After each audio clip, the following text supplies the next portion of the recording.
2 semanas después de que el dólar alcanzara la paridad con el euro, el tipo de cambio entre ambas monedas sigue anclado en ese mismo nivel. Pero, ¿realmente esto es algo malo para los europeos? ¿Realmente nos perjudica un euro débil? ¿O en cambio puede ser beneficioso para nuestra economía? Veámoslo.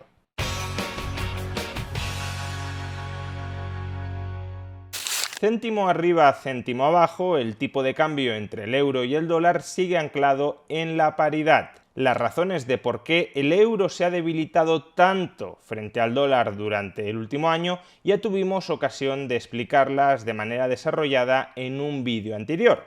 Sin embargo, en ese vídeo no tratamos cuáles podían ser las consecuencias de que el euro se mantuviera en niveles tan débiles como los actuales. Y a este respecto son muchos los que se preguntan si un euro débil no sería precisamente beneficioso para la eurozona. Cuanto más debilitado esté el euro, cuanto más barato sea el euro en los mercados internacionales, más facilidades tendrá la eurozona para vender fuera, para exportar. Más se abaratarán nuestros productos locales en el extranjero, más aumentará la demanda extranjera de esos productos locales y más gasto afluyendo a la eurozona puede contribuir a estimular la economía europea. No solo eso, también desde la perspectiva de las importaciones, un euro débil puede beneficiar a la economía interna de la eurozona.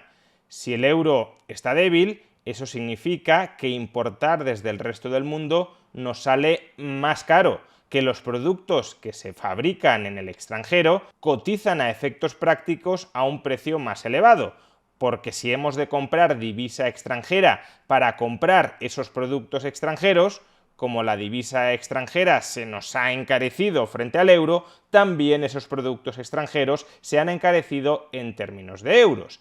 Y si los productos extranjeros, si lo que importábamos nos sale más caro, tenderemos a importar menos. Y si compramos menos fuera, ¿qué haremos con ese gasto que ya no estamos ejerciendo de puertas hacia afuera? Pues lo ejerceremos, lo utilizaremos de puertas hacia adentro, es decir, gastaremos más dentro de la eurozona. Por tanto, ya no se trata solo de que los extranjeros vayan a impulsar nuestras exportaciones y, por tanto, vayan a gastar más dentro de la eurozona, sino que los europeos van a frenar sus importaciones y también van a gastar más dentro de la eurozona.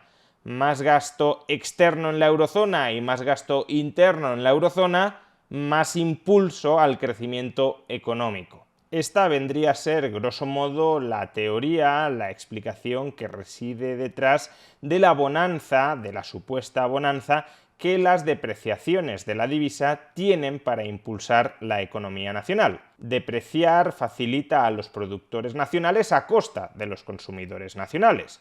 Los productores nacionales tienen más fácil exportar al extranjero, o tienen menos competencia extranjera frente a los consumidores nacionales, porque estos no tienen tan fácil comprar fuera como antes, dado que la moneda local vale menos fuera, y a su vez, como decía, perjudica a los consumidores nacionales, que ya no tienen tanto poder adquisitivo en el extranjero y por tanto tienen que comprar más dentro del país para satisfacer sus demandas. No solo eso, sino que los consumidores nacionales van a competir por la producción interna, por la producción local, con los consumidores extranjeros, los cuales van a tener más fácil, más barato comprar dentro de un país debido a que su moneda extranjera vale más, se ha apreciado frente a la moneda local. Pero esta teoría tiene un problema, o más bien un supuesto subyacente que muchas veces no se explicita, que puede dar al traste con las risueñas conclusiones que habíamos alcanzado hace un momento. Y es que presupone que las exportaciones y las importaciones de un país son bastante sensibles, son bastante elásticas a los movimientos de su tipo de cambio. Es decir, que si el tipo de cambio euro-dólar se deprecia, las exportaciones europeas se incrementarán de una manera apreciable y a su vez las importaciones europeas en cantidades, la cantidad de bienes que importamos desde el extranjero, caerán de un modo también significativo. Sin embargo, imaginemos que esto no es así. Imaginemos que el euro se deprecia y las exportaciones europeas prácticamente no reaccionan y a su vez la cantidad de bienes que importamos desde el extranjero tampoco se mueve de manera significativa. Pues bien, En ese caso, un euro débil puede perjudicar a la economía europea, no beneficiarla. Puede perjudicar no ya a los consumidores europeos, que esos sin duda con una depreciación salen perjudicados, sino que puede perjudicar también a los productores europeos. Si los productores europeos más o menos tienen que seguir importando los mismos bienes que importaban antes, aunque el euro esté mucho más débil, la factura para adquirir, para importar esos bienes desde el extranjero, se les va a encarecer, porque el euro se ha debilitado frente al dólar. Y por tanto, para comprar la misma cantidad de bienes o una cantidad parecida de bienes, ahora han de pagar muchos más euros para adquirir la misma cantidad de dólares que antes y poder acceder a la misma cantidad de bienes que importaban. Y si esa mayor factura desde el lado de las importaciones, desde el lado de los gastos al extranjero, no se ve más que compensada con unos mayores ingresos debido a mayores ventas de sus bienes al extranjero, o en todo caso al menos mayores ventas de sus bienes dentro de las fronteras europeas, si los ingresos, en definitiva, no aumentan más de lo que han crecido sus gastos, entonces las empresas europeas se pueden ver empobrecidas por una depreciación del euro frente al dólar. Esto es lo que en economía se conoce como teorema Marshall-Lerner. ¿Qué dice este teorema?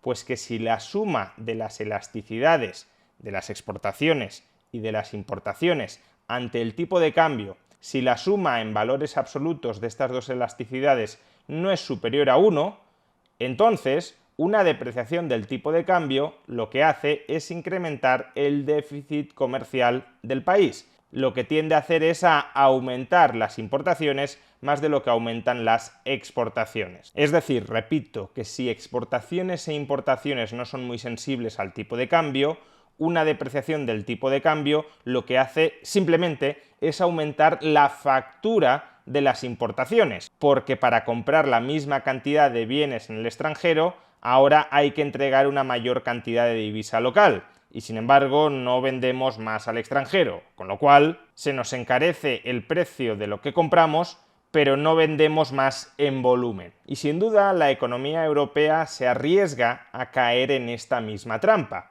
Europa es un continente, es una economía muy dependiente de las importaciones energéticas. Como Europa no ha querido desarrollar su industria energética interna, no ha querido, por ejemplo, explorar para extraer gas, sino que se ha dedicado a comprar el gas fuera de sus fronteras, pues como digo, es muy dependiente tanto de la importación de gas o de la importación de petróleo. Esto significa que una depreciación del euro frente al dólar no reduce significativamente nuestras importaciones energéticas, porque la cantidad de energía que consumimos por unidad de output es bastante estable en el corto plazo. Por tanto, si no reducimos de manera significativa nuestras importaciones de energía, la depreciación del euro lo que hace es encarecer la factura global de la energía que importamos. Y si a su vez la competitividad de nuestra estructura industrial depende críticamente de que tengamos acceso a una energía barata, ese es el caso de manera muy evidente de la economía alemana, pues entonces, aunque se haya depreciado el euro y aunque a los consumidores extranjeros les resulte en principio, ceteris paribus, más asequible, más conveniente importar desde Europa, comprar productos europeos, si el precio interno de los productos europeos se dispara como consecuencia del encarecimiento de las importaciones energéticas en Europa, el efecto positivo para la competitividad global de los productores extranjeros que puede tener un euro más débil, se lo puede terminar comiendo el incremento de los precios internos de esos productores europeos derivado del encarecimiento de sus costes, derivado del encarecimiento de las importaciones energéticas, derivado del euro más débil. Y eso es lo que en parte está sucediendo, ha venido sucediendo durante los últimos meses con la eurozona. Fijaos en este gráfico. Este gráfico representa conjuntamente la evolución del superávit comercial de la eurozona versus la relación, el tipo de cambio entre el euro y el dólar. Y como podemos observar, cuanto más cae el tipo de cambio euro-dólar, más se hunde el superávit comercial de la eurozona, hasta el punto de que ahora mismo la eurozona ya no tiene superávit comercial, sino que tiene déficit comercial. No pretendo establecer una relación de causalidad absoluta entre ambos datos, no pretendo decir que el déficit comercial de la eurozona se debe exclusivamente al tipo de cambio euro-dólar, entre otras razones porque en el propio tipo de cambio euro-dólar también influye cuál sea la posición acreedora o deudora de la eurozona frente al resto del mundo. Es decir, que como poco tendríamos una doble causalidad. El tipo de cambio euro-dólar influye sobre nuestro saldo comercial con el resto del mundo, pero a su vez nuestro saldo comercial con el resto del mundo también influye en el tipo de cambio euro-dólar. Pero aunque no pretenda establecer una estricta causalidad, ni mucho menos, entre la evolución del tipo de cambio y la evolución de nuestro saldo comercial, lo que sí parece obvio es que el tipo de cambio euro-dólar no ha sido la panacea para revigorizar el saldo exterior de la eurozona. Y no lo ha sido, en esencia, porque nuestras importaciones energéticas son muy rígidas e inflexibles frente a la evolución del tipo de cambio. De modo que una depreciación del euro no ayuda a contener lo que importamos, no ayuda a contener la energía que importamos, sino que únicamente la encarece. En definitiva, en la actual coyuntura económica global, un euro débil no solo empobrece a los consumidores europeos frente al resto del mundo, sino que también y probablemente esté empobreciendo a los productores europeos frente al resto del mundo.